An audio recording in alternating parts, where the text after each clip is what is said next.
నమస్తే, నేను మీ ఈశ్వర్. ఈ6 న్యూస్ కి స్వాగతం. వార్తల్లోని ముఖ్య అంశాలు. బీఆర్ఎస్ పార్టీకి మరో షాక్ తగిలింది. తెలంగాణ రాజకీయాల్లో కీలక పరిణామం చేసుకుంది. అచ్చంపేట బీఆర్ఎస్ మాజీ MLA Guvvala Balaraju BJP party తీర్థం పుచ్చుకున్నారు. హైదరాబాద్లోని బీజేపీ రాష్ట్ర కార్యాలయంలో బీజేపీ రాష్ట్ర అధ్యక్షుడు రామచంద్రరావు సమక్షంలో ఆయన బీజేపీ పార్టీలో చేరారు.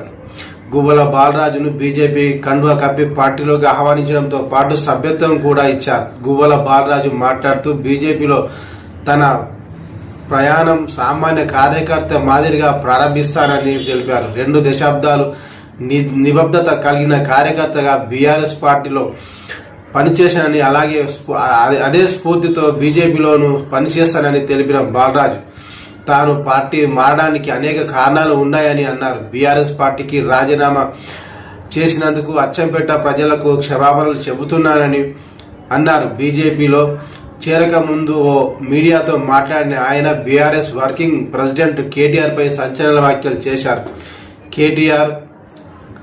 కేటీఆర్ నాకంటే పెద్దోడేమి కాదు, ఆయన విదేశాల్లో చదువుకున్నాడేమో కానీ నాకున్న అనుభవం ఆయనకు లేదు అన్నారు. రాబోయే రోజుల్లో నేనేంటో కేటీఆర్కు చూపిస్తానని, ఆయనను గ్రామాల్లో కూడా తిరగనివ్వనని బాలరాజు ఘాటుగా విమర్శించారు. తాను ఒక్కడినే బీజేపీలో చేరుతున్నానని ప్రకటించారు. ఈ ప్రకటనతో ఆయన అనుచరులు, ఇతర నాయకులు ఆయనతో కలిసి బీజేపీలో వెళ్ళలేదని స్పష్టమైంది. అందుకు తగ్గట్లే ఆయన ఒక్కడే బీజేపీ పార్టీలో చేరారు.